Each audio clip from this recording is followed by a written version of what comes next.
In one of my previous videos, I got a comment from a woman who said I was a non-native. So my goals have shifted to becoming a speaker of the Chinese language. And so for the past few weeks, I have been looking into this question. How can I speak like a native? I think I figured out some improvements. There's gonna be 3 steps for this. How we can build up that sexy vocabulary, how can we find this vocabulary, and how can we actually ingrain this into our output and speaking. And also along the way, I'll show you how exactly I do this. So how can we start building up that vocabulary? Well, the quick answer is you just gotta listen to a lot of Chinese. I recently started doing italki lessons with a Chinese tutor, and she chooses topics for me to learn that week. So very recently, basically this morning, 我的中文老师 she gave me 功课 and 我的话题是人工智能 AI artificial intelligence. As you can see, 我没有 intelligence, 所以我看上网的视频模仿 influencer. I copy their sentences. When I say listen, I mean you actively listen. Have like at least 10 minutes of fully focused Chinese listening. But the key is find topics that you find interesting and jot down phrases that you would use. Before, I used to write down every sentence that I wouldn't understand and be like, learn this, put this in your brain and put this in like my Anki set or whatever. But then I ended up with so many sentences and I learned absolutely nothing. So now I'd aim for like maximum 5. Putting a hard limit is great because it also forces you to prioritize the sentences that you're putting in. But the key idea here is to choose phrases rather than isolated words. And after you get used to these phrases, you can start building up the more complex sentences. At the end of the day, communication is about the message you're putting across to the other person. It's about how precise your ideas are coming across. The best speakers use very simplistic but precise language. So if you do a lot of listening and you are intentional about the phrases you want to learn, you start learning what sounds native. And at this point, you build awareness that your pronunciation probably sucks. I think picking out your own mistakes is a key thing. If you're a musician, you probably listen to enough music to know when something sounds off tune. Now that all we've achieved is realizing how badly we suck, how can we suddenly start speaking like natives? The quick answer, this depends on your language goals. So think of your friends. They all have unique ways of expressing ideas. Some are very straightforward, some just are yappers, and others are just silent. When I first started thinking about my Chinese persona, I thought I should live up to 我的名字. My first character is Wan, and it's giving graceful, mindful, demure. 不要用这个人物拍照。我要猫呢 I mostly use donghua and podcasts to get my vocabulary. For donghua, I have been obsessed with this series called Link Click, which is basically about 2 guys who can jump into photos and solve mysteries. You've got something beautiful. Do you think this will work? It's actually so small as compared to my hand size. Oh, 口如在哪里? Oh my god.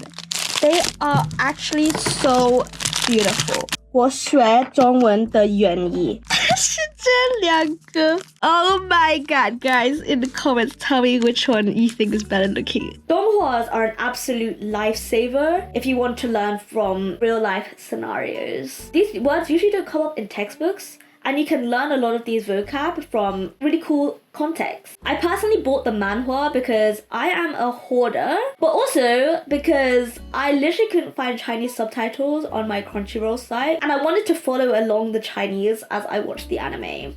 Have I done that yet? No, I haven't. Now, alphas are usually smart people. They say a lot of crap, but then there's one sentence that really hits you, and you're like, damn, are you really smart or just crazy? Putting that doubt in people's minds is my goal. So donghuas teach me how to speak a lot of crap, but I also need that impactful, thought-provoking sentence, and that's where podcasts come in. Podcasters are usually top-tier speakers, the creme of the creme. They usually thought out the sentence beforehand and done that word processing for you. So all you gotta do is just copy what they're saying. If you want to learn daily life conversation, then I recommend like daily life vlogs on YouTube. But my real secret that has really been progressing my Chinese is by using other people's hard work. So there's this thing called like the intermediate plateau, and I've been sitting my ass. And recently I found this Cai Liao. This girl, she's learning Chinese. She's so good. 她有天赋. So it's called Haoxin Chinese. So she gives you these short snippets of audio files. You have this transcript, you shadow it, and then after that, she gives you all of the key takeaways, and it's beautiful. Go give her some love. Like, she is killing it out there.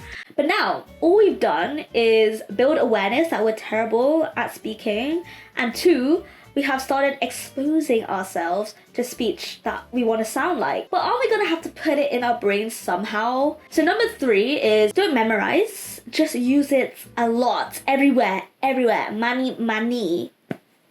That was Korean, I'm sorry. Using Anki and Quizlet work, and I use it when I'm in the mood. So just before, I talked about how podcasters are very clear in their speech, and that's because they've done the word processing, they've done the thinking, and we can do this too actually, through writing. In fact, many speakers are writers. You actually get more time to think when you write. In the first section, I talked a lot about making notes of certain phrases, but I don't memorize them.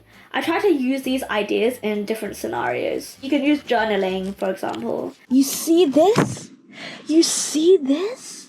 It's meant to be, and I'm so hyped. They hold hands, how could I? Every time something big happens, we're going to choose both of them together because they're so cute and in love. You know when your brain just like spirals and you're always thinking about this thing? Well, use that to your advantage. Just think about that idea constantly in another language. Yes, 我的花花，因为我是 obsessed. 有的人他们问我，在你的脑，你想什么？这是我想的。This is what I think about. Keep swirling. You know? Swirling over sand. You also remember things better when you access that information just when you need to use it, because your brain realizes its importance. There was also a stat that I heard from my teacher. He said you have to repeat something 7 times in order for it to really stick into your brain. Watch YouTube videos, listen to podcasts, and these words will kind of surface and again repeatedly. I also mentioned that I consult extra help on the side from my italki tutor. There are alternative apps that allow you to talk to natives, such as HelloTalk. But I use italki because I pay them to listen to me struggle, whereas I feel like in HelloTalk I'm just wasting other people's time. From watching this video, all you've got is you just gotta listen more, right? Yes, but I hope you see the importance now, because it builds up your knowledge of what sounds right. You're the one picking out your mistakes and not relying on other people. The second thing I pointed out was you can't listen to just random things. Think about your language goals and who exactly you want to sound like, and then try and use the phrases from there. And lastly, after a certain point, you have to repeatedly expose yourself to that word or phrase in order for it to really stick in. But if you want to start learning Chinese, I made videos you can watch. And on this channel, I want to improve my storytelling, so that's through language learning, reading fiction, writing. If you guys want to build your crafts, join me. Join this channel. Oh, also, this is weird. This has nothing to do with Chinese, but I'm thinking of doing this NaNoWriMo challenge this November. So let me know if you guys are doing that. Basically, you write 50,000 words in November for a fiction book. We can suffer together. Anyways, thank you for watching, and I'll see you in the next one.